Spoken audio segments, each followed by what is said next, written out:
So here's to a new year where you are still saying to yourself, one day, oh, how I wish I could go to this place, or I could never afford that, or this is something that I've always dreamed of, but yeah.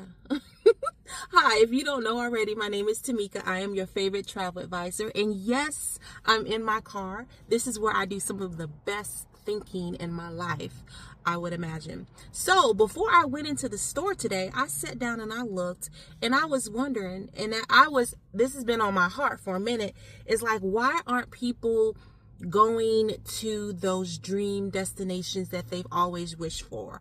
Or why are people just waiting to the perfect time to experience these beautiful locations? And what I have learned through my little years as being a travel advisor is that there is a common thread with individuals that hope, wish, and dream, and they never take action. Now, I wrote my notes down so I can go through them, and it's probably going to be, I'll try to do one video. If it's starting to get too long, then I'm going to have to cut it short. But so the first one is that what they feel is that it's too big or it's so overwhelming. And if this is you, go ahead and put in the comments, yes, that's me. There's too many moving parts to a vacation, or there's too many decisions, of fear of doing it wrong. The truth is, so for most people, what happens is that they default back to what feels easier. And that easier is they never do it.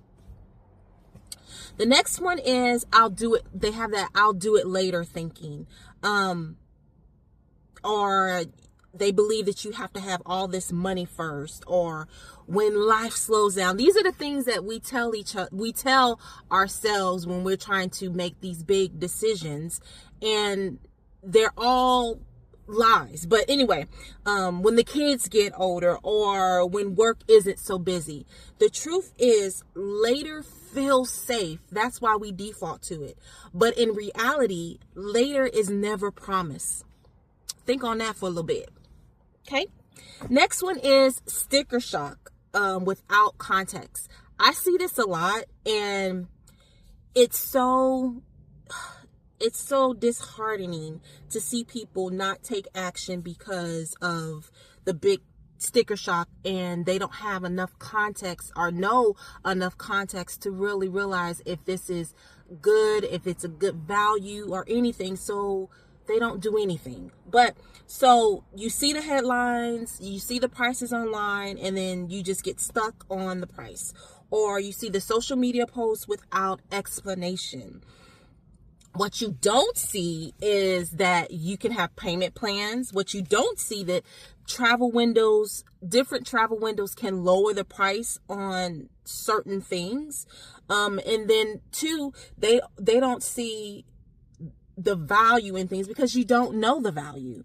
The other thing is that they don't realize that you can build your vacation in phases, meaning that you don't have to have it all at once. Now, there are some perks to planning a vacation with all the components together, but sometimes that isn't feasible, meaning that you can start to put down work on a vacation, 2, sometimes even 3 years in advance, and some of the components of the vacation may not be available, but they don't realize that you can put down deposits and stuff and make payments on things as they come available. That way it doesn't seem like it's a big feat or a big challenge, or whatever you want to call it, to overcome, because you can cut it up in essence in chunks.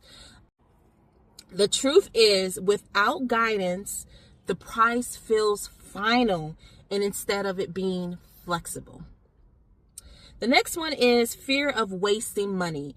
This is what is the thought process is. And I know this to be true because I had this thought process before I even became a travel advisor. And then when I got on the other side, when I did become a travel advisor, I was like, oh my God, why didn't I do these or plan these things sooner? But these are the thought processes that we tend to have is, what if something goes wrong?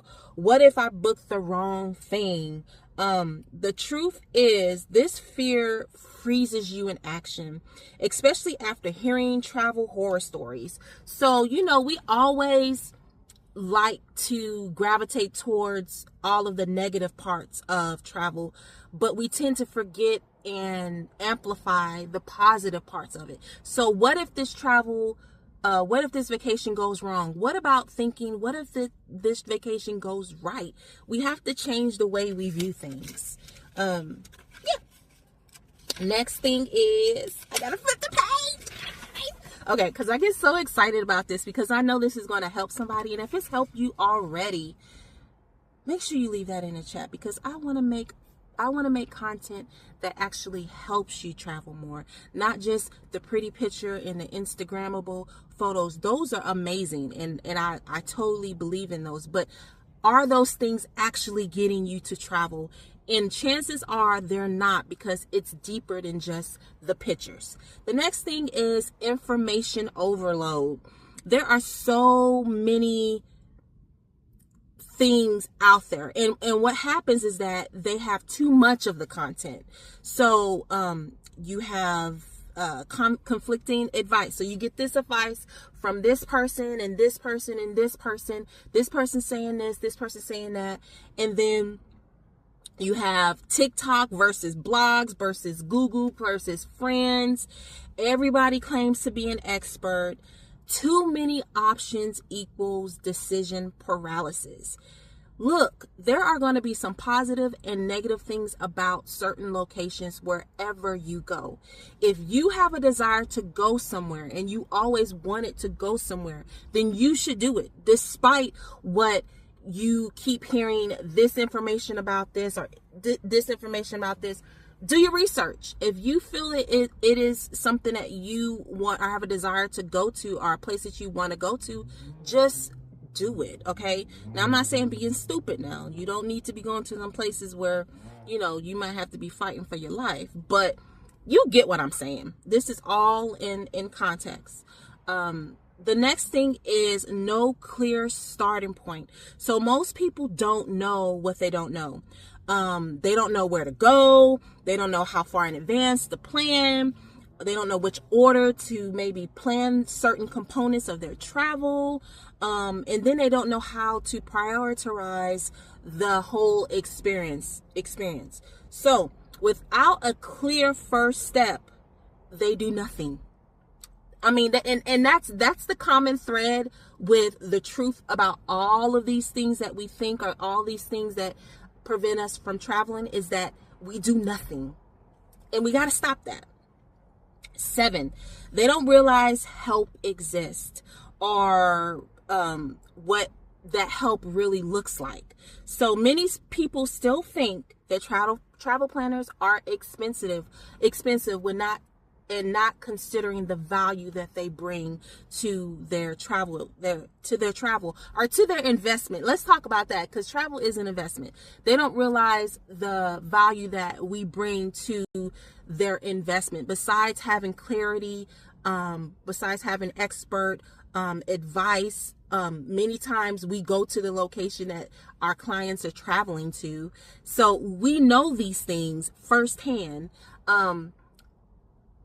That in itself, and then the peace of mind that comes with that. You have somebody that is monitoring your vacation from the conception all the way to the time you get home, looking at things that you didn't even know that we're following, or that we're price matching, or that we're doing in the background for you, just to help protect your investment. The next thing is that they believe that travel advisors are only for luxury clients. Now, you get to define what luxury is to you. Luxury has very little to do with the price tags. It's more about how you feel, how your expectations for a vacation. Sometimes that cost, it's you put the dollar amount of what luxury is for you, point blank. The next thing is that they feel that they will lose control of decisions. That is a total lie. You are still in control of the decision making. When you find a good travel advisor, and which every travel advisor should be doing this, we are not making big decisions unless it's approved by you. Meaning that we're not charging your card for expenses that we shouldn't be, because we should be getting authorizations for that, point blank. And then you can also use, most people don't think that you can use points and stuff like that with your travel. You can. All of those things, misconceptions about working with a travel advisor is just a complete lie. The truth is, you don't realize a good travel advisor, like I mentioned before, simplifies the process. We protect your investment. And then we also, what is the biggest thing, we turn that someday into actual dates on the calendar. Okay? The truth is, people aren't avoiding bucket list travels, or you are not avoiding your travels because you don't care. You are avoiding them because you want a peace of mind, and you want more than, you basically don't want to do the research and all of the other stuff that goes with it. That's when hiring a professional comes into play. Now, look, I said all of these things about, traveling more and how you can travel more and the truth behind the traveling more. At the end of the day, it takes a first step. The first step is just that, a first step. What does that look like? That looks like actually putting where you want to go on the calendar. It could be planning or booking a discovery call with myself or one of my other travel advisors to get clarity on what you want to do moving forward. So you can actually turn all of these dreams and these hopes into reality. You just have to have a plan. You have to you have to have clarity with that plan, and you have to, start doing the work. So, like I said before, you can plan a discovery call with me or one of my agents. I'll leave the links in the comments. And till next time, I'm wishing you lots of love, joy, and sunshine. Bye!